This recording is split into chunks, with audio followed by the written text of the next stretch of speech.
अरे बहुत सारे कलाकार हैं देश में। आपने देखा व्यास गद्दी पे बैठ के किस तरीके की अश्लीलताएँ करते हैं। आपसे क्या उम्मीद रखी जाए आने वाले समय अब देखो जिसके जैसे विचार होते हैं हम उनके विचारों को तो नहीं बदल सकते हैं। जिसका जैसा भाव, जिसका जैसा कैरेक्टर देखो तो वो वही करेंगे। कितना भी समझाओ नहीं मानेंगे। बट मेरा क्या है कि हमें तो बस कृष्ण की भक्ति में ही रहना है और जैसा हम आज कर रहे हैं भक्ति में ही रहना है। लोगों को बस समझाना है कि कलयुग चल रहा है, कलयुग में पाप हो रहे हैं। बहुत से लोग ऐसे हैं जो समझते हैं, बहुत से लोग ऐसे हैं जो नहीं समझते हैं कृष्ण की भक्ति को। कोई-कोई लोग तो मज़ाक में ले जाते हैं और कोई-कोई सीरियस होते हैं भगवान को लेकर के। आज का हमने देखा लोगों से पूछो चोरी करते हैं, लोगों से पूछो चोरी क्यों करते हो? तो क्या हुआ कृष्ण भगवान ने भी माखन चुराया था। अब उन लोगों से ये कहा जाए कि कृष्ण भगवान ने तो गोवर्धन पर्वत भी उठा लिया था। लोगों से पूछो नशा क्यों करते हो? तो क्या वो तो हुआ? फिर भगवान भी शराब कर दी। भोले बाबा भी करते थे। उनसे पूछो भोले बाबा ने तो विष भी पी लिया था। भोले बाबा ने तो विष भी पी लिया था। भगवान से आजकल के लोग अपनी तुलना कर रहे हैं, तो ये बहुत गलत है। और देखिए अब हमारे कहने से क्या होगा, दुनिया बदल नहीं जाएगी। ठीक है, हमारे जैसे पता नहीं कितने कितने उच्च लेवल के अच्छे वक्ता कथा कह रहे हो। हम तो अपने आप को कुछ नहीं समझते हैं। ना ये समझते कि हम वक्ता है, ना ये समझते हम शास्त्री, हम कुछ भी नहीं समझते। तुच्छ प्राणी हैं, बस छोटे ही बन के है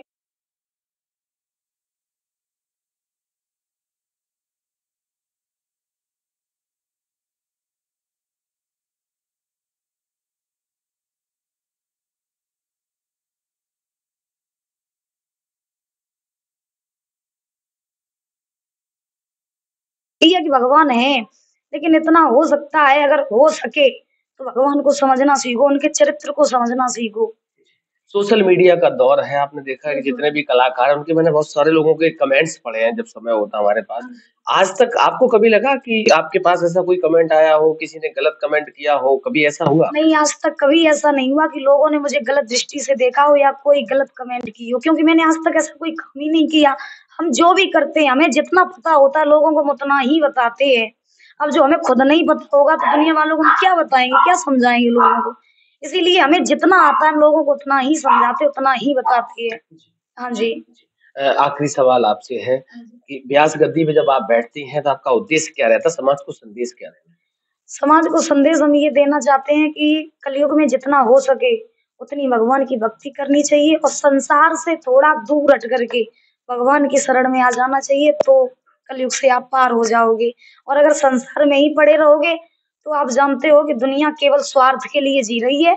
मतलब है तब तक रिश्ता है, मतलब नहीं है तो रिश्ता नहीं है।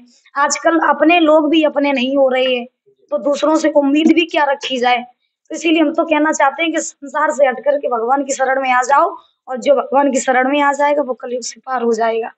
बस। जी, आखिरी सवाल आपसे है, वही लाइन जिससे एक नई पहचान मिली, दोबारा से हम और हमारे दर्शक सुनना चाहते तू चाहे जितने कर ले सितम ये मर्जी श्याम तुम्हारी है, कोई प्यार भूल के मत करना ये इसको भी बीमारी है। हैं। बहुत-बहुत धन्यवाद दीक्षा जी बात करने के लिए, हमारी तरफ से आपको आने वाले नववर्ष के लिए और आपके उज्जवल भविष्य के लिए बहुत-बहुत बधाई, शुभकामनाएँ। धन्यवाद।